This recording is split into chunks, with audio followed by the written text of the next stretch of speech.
semua momen yang kita anggap masa lalu, masa kini, dan masa depan, itu udah ada semua. Kita cuma ngalamin satu dari bagian blok itu karena kesadaran kita lagi ngelewatin titik tertentu. Yakin lo gak ada apa-apa? Yakin lo gelap? Gak ada orang yang mati balik ke sini buat nyeritain ke kita. Jadi kita gak tahu sebenarnya apa yang terjadi di sana.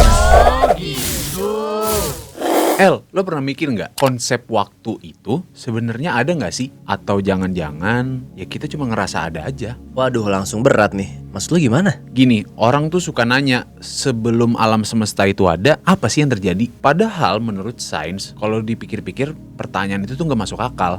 Karena sebelum semesta ada, ya waktu aja belum eksis. Hah? Jadi konsep waktu itu emang beneran gak ada sama sekali? Atau konsep waktu itu belum ada sebelum semesta tercipta? Konsep waktu itu juga dijelaskan dalam teori Big Bang. Tapi dari ledakan besar Big Bang itu nggak cuma nyiptain planet, galaksi, bintang, tapi juga nyiptain ruang dan waktu. Jadi kalau lu tanya tadi sebelum Big Bang itu ada apa, ya itu aja udah pakai konsep waktu dalam pertanyaan lu. Jadi selama ini kita mikir sebelum alam semesta itu ada apa ya? Padahal ya gak ada apa-apa sebelumnya. Nah bener, ini tuh kalau dianalogiin kayak buku aja. Sebelum lo buka halaman pertama, ya itu nggak ada apa-apa. Jadi waktu itu sendiri dihitungnya dari halaman pertama, dan itu Big Bang. Mind blowing banget sih ini. Dan ini makin dalam kalau kita bahas teori relativitasnya Einstein. Dia bilang konsep waktu itu sebenarnya ilusi.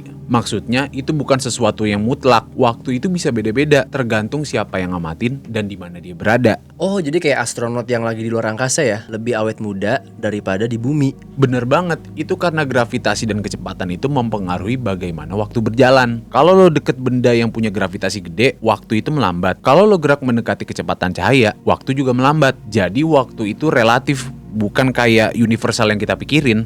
Berarti kalau misalkan kita lagi di dekat black hole, kita berasa 5 menit, padahal kalau di bumi itu 5 tahun. Persis banget, dan ini ngeblit ke teori yang lebih liar lagi. Teori eternalism atau yang disebut dengan block universe theory. Ini yang katanya masa lalu, masa sekarang, dan masa depan itu berjalan beriringan kan? Iya, teori ini tuh yang bilang kalau waktu itu kayak sebuah blok besar. Semua momen yang kita anggap masa lalu, masa kini, dan masa depan, itu udah ada semua. Kita cuma ngalamin satu dari bagian blok itu karena kesadaran kita lagi ngelewatin titik tertentu. Jadi umpamanya kayak film gitu ya. Padahal lo lagi nonton scene yang sekarang, padahal filmnya lengkap dari awal sampai akhir. Nah benar, waktu itu kayak ya kaset film aja. Dan kita cuma lagi nge-rewind, nge-play dari sebagian kecilnya aja. Jadi yang sebenarnya kita rasain sebagai aliran waktu, itu sebenarnya cuma efek dari kesadaran kita yang bergerak dalam ruang dan waktu.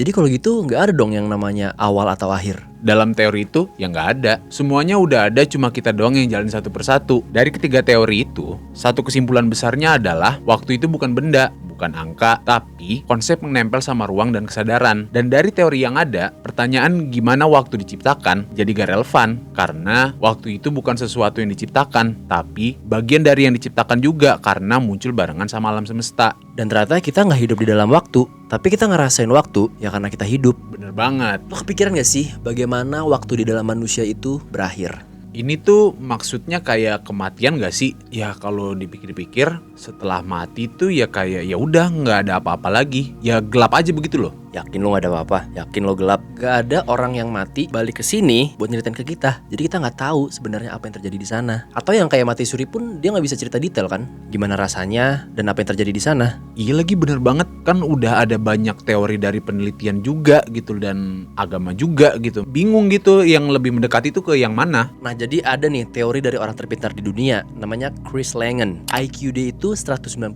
sampai 210. Dia ini bikin konsep CTMU, Cognitive Theoretic Model of the Universe. Intinya hidup dan semesta itu kayak logika raksasa aja, dan kesadaran kita bagian dari sistem itu. Tapi yang lebih mind blowing lagi nih Ki, menurut dia saat tubuh mati, kesadaran kita tuh akan pindah ke dimensi lain. Berarti kita nggak pernah benar-benar mati dong. Dan lucunya, ini bukan cuma teori gila aja, tapi ada buktinya. Ada pasien yang mengalami serangan jantung. Tim penelitinya ini tuh langsung mantau aktivitas otaknya, dan bener aja, dapat lonjakan drastis dari gelombang gamma. Otak dia ini kayak kerja keras saat tubuhnya sudah dianggap mati. Jadi bisa saja itu momen transisi, kesadarannya kayak lagi migrasi gitu ke tubuh lain. Tapi agama juga banyak yang ngomongin soal soal ini kan? Ya bener banget, misal dalam Islam, setelah kita mati, kita akan masuk ke alam barzah. Itu kayak ruang tunggu sebelum hari kebangkitan. Di sana, kita akan ditanya, diuji, dan diproses sesuai amal yang kita lakukan. Terus selanjutnya ada padang mahsyar, penimbangan amal, dan melewati jembatan Sirotol Mustaqim. Dan terakhir sampai akhirnya, lo masuk surga atau masuk neraka. Iya, kalau ini sih gue tahu, proses setelah kematian di ajaran agama Islam itu prosesnya emang panjang. Cuman kalau dilihat dari agama lain ya gitu ya, maksudnya kayak Kristen, itu ya kita bakal dapetin ganjarannya ya ketika pas udah di surga dan neraka gitu. Nah tapi kalau dilihat dari ajaran agama Islam, ya sebelum kita masuk ke surga dan neraka aja tuh, ya kita udah dapet ganjaran juga. Iya, ada prosedurnya. Bahkan Kristen dan Katolik pun punya versinya mereka juga. Manusia yang sudah meninggal, jiwanya akan masuk ke dunia roh. Terus nanti bakal dibangkitkan, tapi dengan tubuh yang baru dan sempurna. Lalu dihakimi. Kalau lo lulus, lo ke surga. Kalau enggak, ya ke neraka. Gue pernah denger juga di Hindu sama Buddha itu ada sebuah siklus. Cuman apa ya namanya? Kalau di Hindu sama Buddha, ada yang namanya samsara. Atau sederhananya, reinkarnasi. Jiwa kita yang sudah mati akan lahir lagi, dan lagi. Tapi ada kastanya. Mau lu lahir sebagai manusia lagi, bisa jadi hewan, dan bisa jadi tumbuhan. Tergantung karmanya. Dan itu tuh kayak siklus yang gak akan berhenti gitu loh, Ki. Kalau kita belum bisa istilahnya menemukan jalan yang benar, kita akan terus bereinkarnasi. Sampai akhirnya, kalau kita mencapai sesuatu, kalau di Buddha itu nirvana, kalau di Hindu itu moksha. Nah, apa sih penjelasannya? Jadi tuh itu semacam kebebasan dari sebuah siklus gitu loh, Ki. Jadi ketika lu mati, ya lu gak akan bereinkarnasi lagi. Bisa aja dong di kehidupan sebelumnya tuh gue kodok. Bisa aja kalau karma lu buruk. Tapi tenang, karena sekarang lu manusia, lu berarti sekarang lagi naik level. Tapi kalau nanti mati lu jadi tai juga gak ada yang tahu. Ya jangan kaget ya kalau ntar gue jadi Raja Inggris. Nggak mungkin, lu Jawa. Lanjut aja deh, ada dari Konghucu nih. Nah di Konghucu ini mereka tidak terlalu memikirkan surga dan neraka. Mereka lebih fokus ke semacam bakti. Nanti jiwanya itu bakal balik ke Tian. Nah Tian itu istilahnya Tuhan dalam agama Konghucu. Dan dihormati lewat ritual keluarga. Selama arwah lu masih dibaktiin sama keluarga lu, arwah lu nggak akan kesepian.